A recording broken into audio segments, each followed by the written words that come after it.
Round of horror में आप सभी का स्वागत है। मैं ऋषि लेकर आया हूं एक ऐसी सच्ची कहानी जिसे सुनकर आपकी रोंगटे खड़े हो जाएंगे। तो चलिए कहानी शुरू करते हैं बिना किसी बात के। एक बार की बात है, कुछ अंग्रेज शिकारी भारत में किसी जंगल पे शिकार पर गए थे। उस जंगल के बाहर एक डाक बंगला था, पर उससे पहले ही कोई वहां बड़ा अंग्रेज अधिकारी आकर ठहरा हुआ था। अस्तु अंग्रेज शिकारियों को जंगल के बीच बने एक पुराने डाक बंगले में रुकना पड़ा। इस डाक बंगले का रखवाला अपने परिवार के साथ रहता था और डाक बंगले की रुकने वाले की सेवा करता था। इस रखवाले के परिवार में उसकी बीवी तथा 14-15 साल की उम्र की एक लड़की मात्र थी। एक शाम जब अंग्रेज शिकारी शिकार करके वापस डाक बंगले पर आए तो नहा धोकर पीने बैठ गए।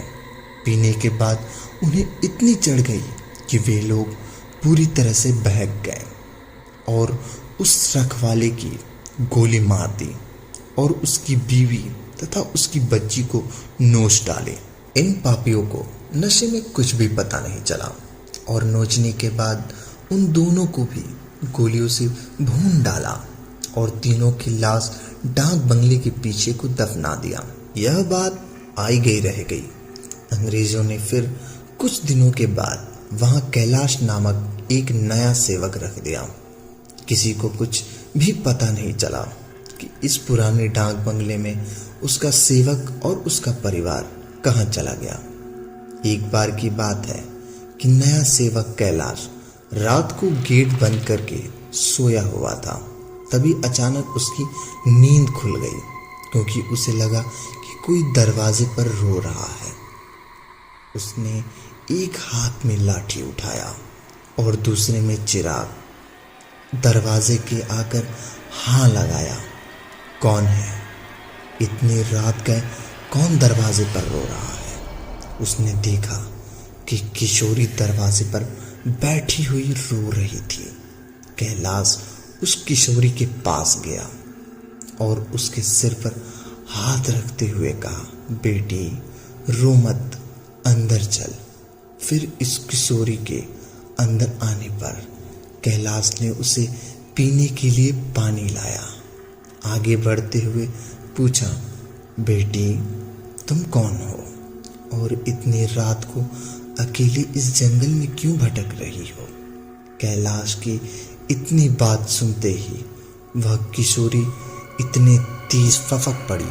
कुछ समय तक तेज तेज रोने के बाद वह थोड़ा शांत हुई और कैलाश को बताई कि वह एक डाक बंगले में पहले सेवक की पुत्री है। फिर उसने यह भी बताया कि 4-5 शिकारियों ने उसके पिता को मार डाला और उसके बाद उसकी तथा उसकी माँ की आबरू को नोच डाला और कैसे उसकी माँ तथा उसको गोलियों से भूनने के बाद डाक बंगले के पीछे दफना दिया। उस किशोरी की इतनी बात सुनते ही कैलाश पूरी तरह से सहम गया, पर निडरता दिखाते हुए पूछा कि ऐसे कैसे हो सकता है? अगर तुम मर गई है तो मेरे सामने कैसे बैठी है? कैलाश की यह बात सुनते ही वह लड़की अचानक से गायब हो गई और कैलाश को कुछ समझ पाए इससे पहले ही वह कमरे की दीवार पर उल्टा लटकती हुई नजर आई। कैलाश यह नज़ारा देखकर पूरी तरह से सहम गया। फिर अचानक वह लड़की आकर कैलाश के सामने बैठ के बोली, काका आप डरिए मत, मैं आपका कुछ बुरा नहीं करूँगी। धीरे धीरे कैलाश डर रहा है और उसे मस्तक पर आए पसीने बूंदों से गमछे से पोंछा। फिर उसी रात को वह लड़की उस जगह पर दिखाई जहां उन तीनों को दफनाया गया था। कैलाश ने कुदाल से खोदकर उन तीनों के अस्थि पंजर को निकाला। फिर कैलाश ने उस किशोरी से वादा किया कि वह अंग्रेज शिकारियों को खिलाफ कूद जाएगा और किशोरी को इंसाफ दिलवा कर रहेगा। कैलाश की बात सुनकर वह किशोरी रोते हुई बोली, काका आपको कुछ नहीं करना है, बदला तो मैं लूंगी, बस आप मेरी थोड़ी मदद कर दें। फिर क्या? उस किशोरी के बताए अनुसार कैलाश ने बीमारी का बहाना बनाकर उसे डाक बंगले की नौकरी को छोड़ दी तथा किशोरी के किए हुए वादे अनुसार उस किशोरी के माता पिता की अस्थियों को जला दिया। उन दोनों के नाम को पूजा पाठ भी करवाया। उन दोनों की मुक्ति हो गई। पर लड़की कहे अनुसार कैलाश ने लड़की की अस्थि पंजर को जलाया नहीं और उसके क्रियाक्रम के लिए कोई अनुष्ठान पूजा पाठ नहीं किया, क्योंकि किशोरी ने कहा था कि अगर उसके लिए पूजा पाठ हो गई तो वह भूतनी योनि से मुक्त हो जाएगी और फिर उन दरिंदों से बदला नहीं ले पाएगी। समय बीतता गया और कोई भी नया सेवक न आने को तैयार था, क्योंकि कैलाश वहीं पर आसपास मंडराता रहता और नए आने वाले सेवकों को भूतिया कहानी सुनाकर भगा देता। कभी कभी वह किशोरी भी अपनी भूतही कारनामे से आने वाले नए सेवकों को 9-2-11 कर देती। पर उस बंगले पर शिकारियों का आना कम हुआ। वे आते और खुद ही अपनी व्यस्तता करते, पर जो अब आता वापस नहीं जाता, क्योंकि उस डाक बंगले में ठहरने वाले हर अंग्रेज शिकारी उस लड़की का शिकार हो जाता। कभी कभी तो ऐसा होता कि वह लड़की किसी अंग्रेज शिकारी को अपने लटके झटके में फंसाकर डाक बंगले में लाती और रात को अपने असली रूप में आ जाती और डरा कर उसे अंग्रेज को मार डालती और उसका खून पी जाती। यह क्रम चलता रहा और डाक बंगले में मरने वाले अंग्रेज शिकारियों की मौत रहस्य ही बनी रही। अंग्रेज अधिकारियों के लाख कोशिश करने के बावजूद हत्यारा ना तो पकड़ा जाता और ना ही मरने वाले अंग्रेज शिकारियों का मौत का कारण पता चलता। धीरे धीरे यह खबर आसपास के क्षेत्रों में अंग्रेज अधिकारियों आदि में फैल गई कि पुराने डाक बंगले में ठहरने वाले हर शिकारी की रात में ही मौत हो जाती। दूसरे दिन सूरज भी नहीं देख पाता। क्या हुआ उस किशोरी के हत्यारों का? क्या वो कभी उस जंगल में आएंगे? क्या वो अपने बदला ले पाएगी या वो हमेशा भटकती रहेगी? 2-3 वर्ष और बीते और अब डाक बंगला और खंडहर हो गया, क्योंकि अब किसी में हिम्मत नहीं थी कि वहां ठहरे। आखिर किसको अपनी जान की परवाह नहीं होती। पर अब किशोरी भूतनी को अब युवती बन गई थी। उसी डाक बंगले में रहकर अपने हत्यारों का इंतजार करती। दिन में उधर आने जाने वाले लोगों को उसका एहसास होता, क्योंकि वह बराबर रोती रहती पर किसी को दिखाई नहीं देती। एक बार की बात है कि वह युवा भूतनी उस जंगल में रह रहे एक युवा भूत तथा युवा भूतनी संपर्क में आई। ये दोनों आदिवासी थे और जंगल में लकड़ी काटते समय किसी अंग्रेज शिकारी का शिकार बन गए थे। युवा भूतनी उन दोनों को लेकर शहर की ओर निकल गई। युवा भूतनी उन दोनों भूत भूतनी के साथ शहर शहर घूमकर अपने हत्यारों का तलाश कर रही थी। 2-3 दिन की मेहनत के बाद वह अपने हत्यारों को पहचान ली। एक दिन वह शाम के समय बहुत ही खूबसूरत युवती बनकर उनमें से एक हत्यारे अंग्रेज के शिकारी के घर पर गई। घर पर उस अंग्रेज के सिवा कोई नहीं था। सुंदरता में फंसा लिया। रूप लुभावन तो अच्छों को फंसाते देर नहीं लगती। योजना के अनुसार वह दूसरे दिन भी उस अंग्रेज से मिली।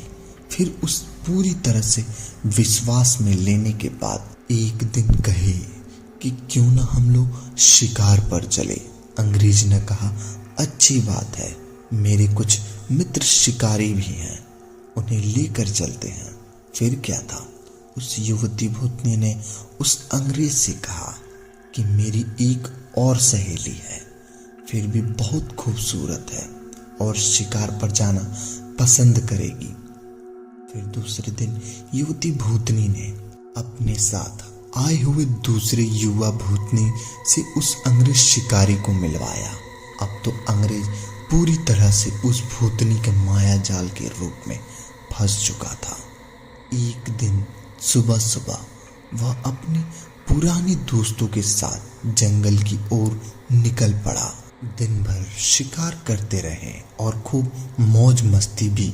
शाम को आई अंग्रेज शिकारियों ने कहा कि अब सूर्य ढलने लगा है, क्यों ना हम लोग वापस शहर की ओर लौट चले।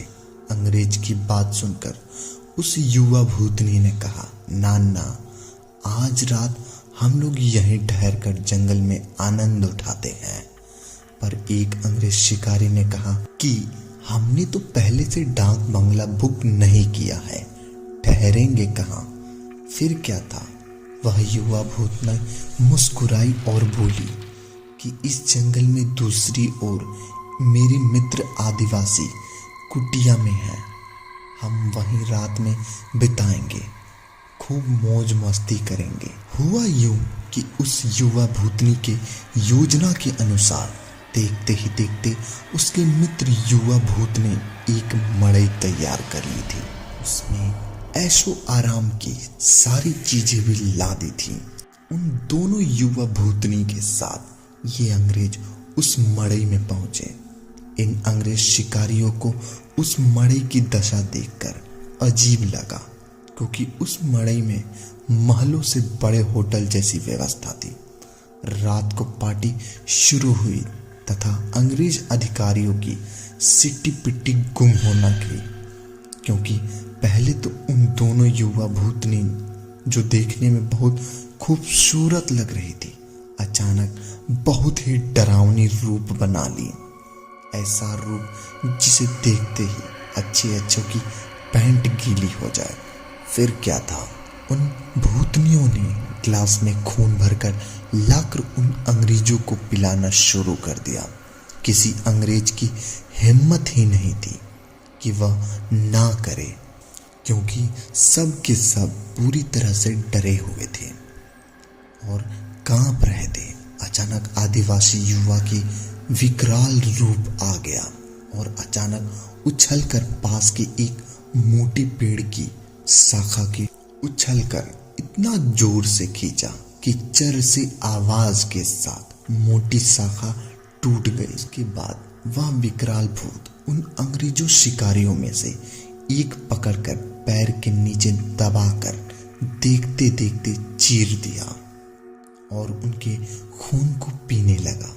उसका खून पीता देख दोनों भूतनियों ने भी लंबी लंबी विकराल जीभ निकालते हुए खून पीने के साथ देने लगी और साथ ही अपने बड़े बड़े नाखूनों से उसके शरीर की जगह जगह चीरने लगी। उस युवा भूतनी ने तो इतना भयानक आवाज निकालते हुए दौड़कर एक दूसरे अंग्रेज के पास पहुंची और उसकी आंख में अपने विकराल भयावह भाले जैसे नखों से डालकर उसकी दोनों आंखें निकाल कर खा गई। इसके बाद उन तीनों भूतनियों ने एक एक करके अंग्रेज शिकारियों को मार डाला। दूसरे दिन उन अंग्रेजों की खोज में गए अधिकारियों को उनकी वैसी ही विभत्स लाशें मिली, जो देखने में बहुत ही भयावह लग रही थी। ऐसे नोच कर खाया गया कि लगता था किसी मनुष्य या जानवर का काम ही होगा। कैलाश को तो सब कुछ पता था, पर वह किसी को कुछ नहीं बताया। फिर एक दिन समय निकालकर गोपनीय रूप से कैलाश ने उस युवा भूतनी के कंकाल को भी जला दिया तथा उसकी मुक्ति को पूजा करवा दी। यह एक काल्पनिक कहानी है। तो दोस्तों, मिलते हैं फिर एक और नई कहानी के साथ। तब तक के लिए धन्यवाद। अगर वीडियो पसंद आई हो तो वीडियो को लाइक करिए और चैनल को सब्सक्राइब करिए ताकि हमारी आने वाली वीडियो सबसे पहले आप तक पहुंचे।